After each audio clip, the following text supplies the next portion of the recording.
kebaikannya, dia akan berdiri di tempat dia berdiri dalam persidangan Allah, dan dia tidak akan bisa menggerakkan kakinya sampai dia bisa mempertanggungjawabkan kenapa dia tidak beri makan, kenapa dia tidak beri pengobatan, kenapa dia tidak lakukan pembelaan.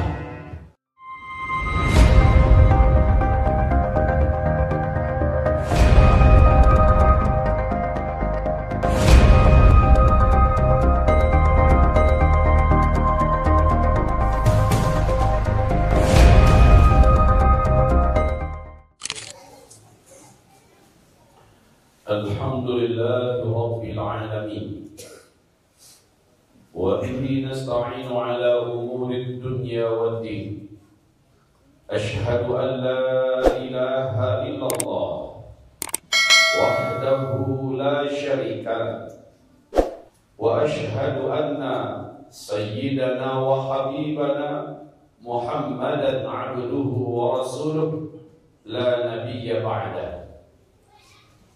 Qala Allah subhanahu wa ta'ala, ya ayyuhalladzina amanu ittaqullaha haqqa tuqatih wa la tamutunna illa wa antum muslimun.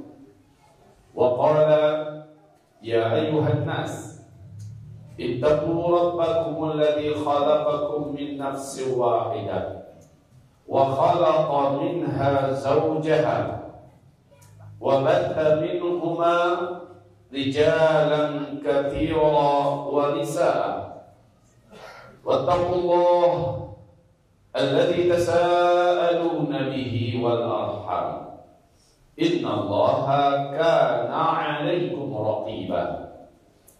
Wa qala ya ayyuhalladzina amanu ittaqullaha wa qulu qawlan sadida yuslih lakum a'malakum wa yaghfir lakum dhunubakum, wa man yuti'illaha wa rasulahu faqad faza fawzan 'azima.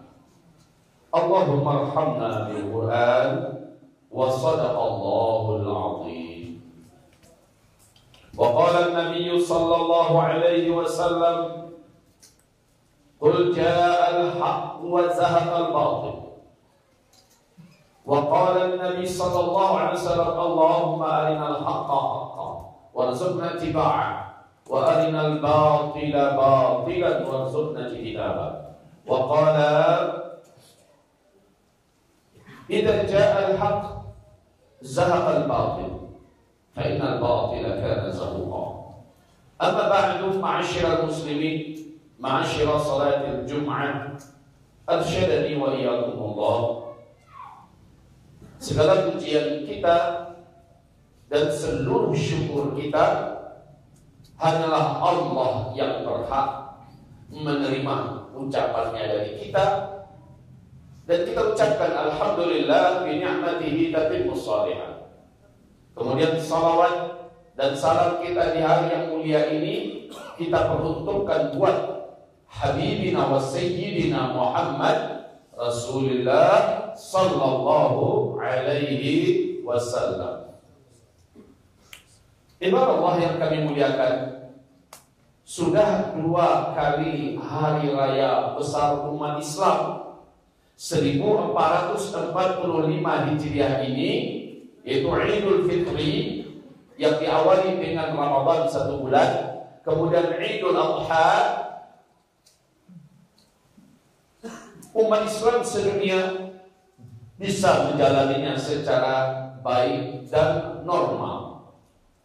Tetapi di jalur Gaza, Palestina, negeri Syam yang dicintai dan diberkahi, negerinya orang-orang saleh yang beriman, mereka tidak bisa menikmati 2 hari raya ini. Mereka tidak dapat menikmati makan daging kurban, hari-hari di mana kita menikmati seluruh kita. Jangankan itu, rumah juga mereka sudah tidak punya, sekolah sudah tidak ada, kantor-kantor hancur, pabrik-pabrik, pasar-pasar lenyap, tempat-tempat usaha, peternakan, pertanian, semuanya binasa. Mereka sudah tidak punya apa-apa lagi kecuali iman dan badan yang masih ada nyawa. Hampir 40.000 orang peregang nyawa. Semoga mereka diampuni dosanya dan syahid di mata Allah.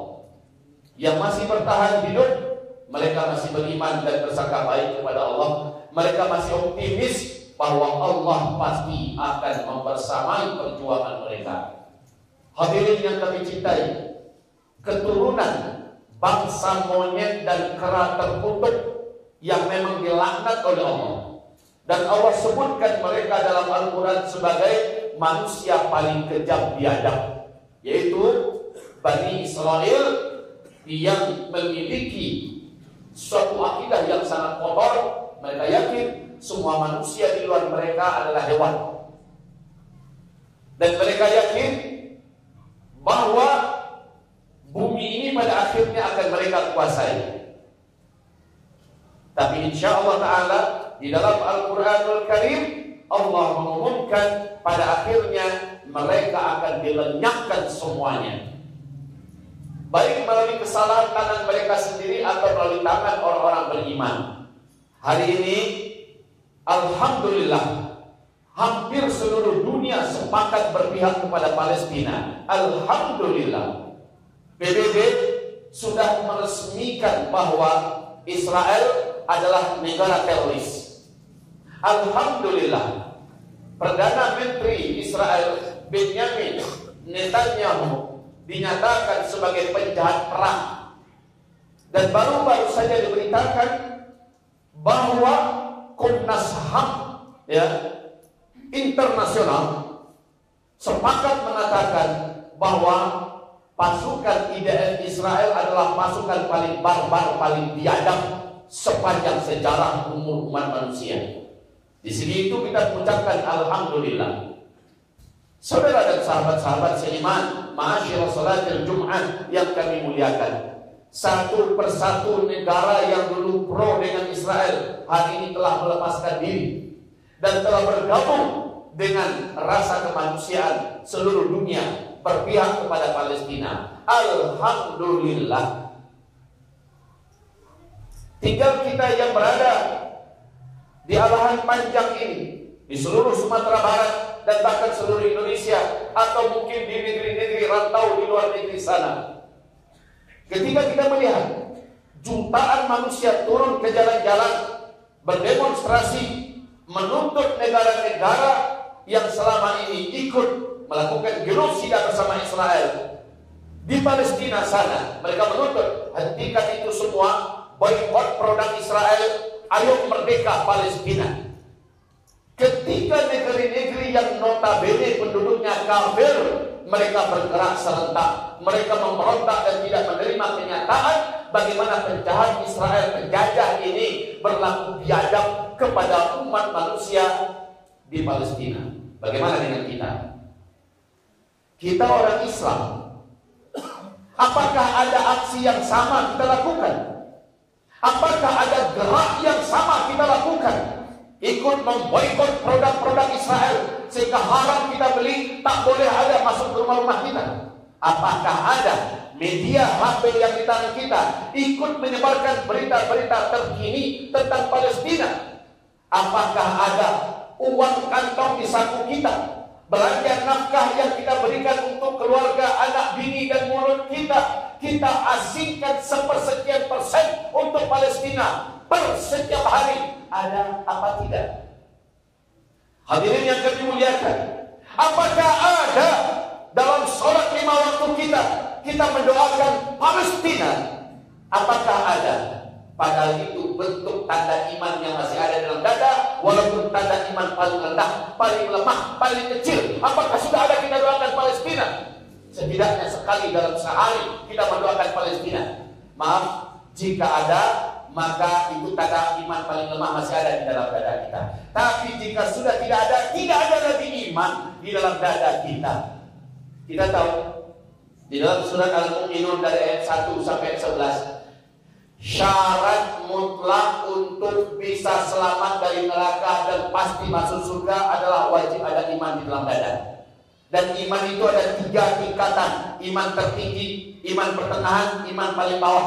Iman tertinggi disebut dengan imannya muhsinin. Iman pertengahan disebut dengan imannya mukminin. Iman paling bawah disebut dengan imannya muslimin.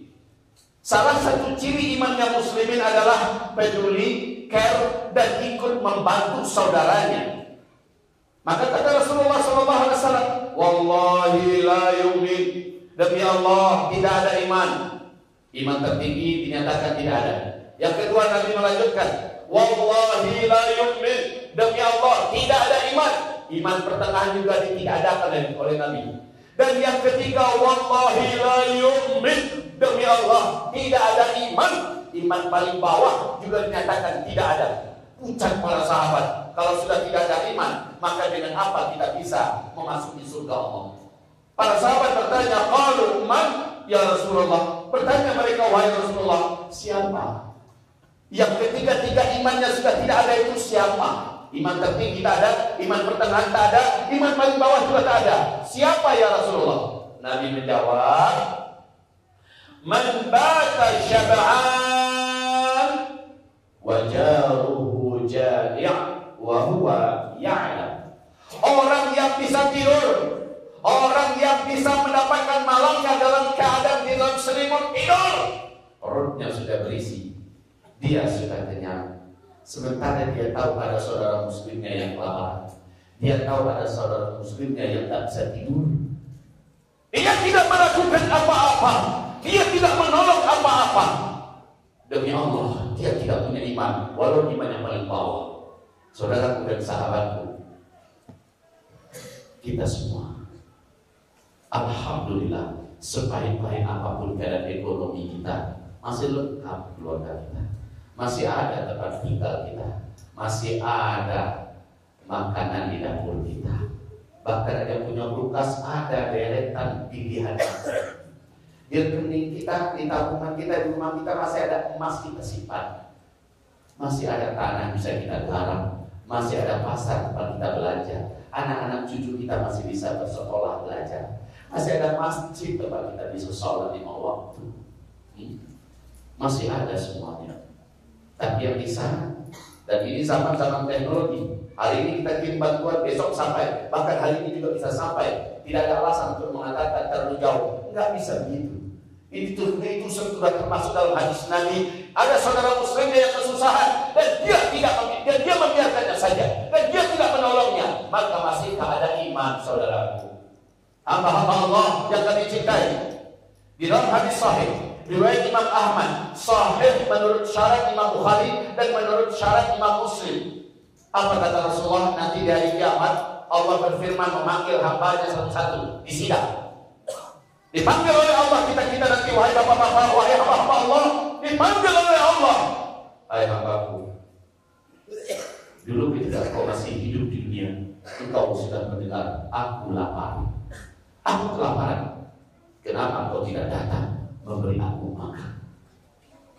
Dulu ketika kau hidup di dunia, engkau ada tahu, engkau ada mendengar aku sakit.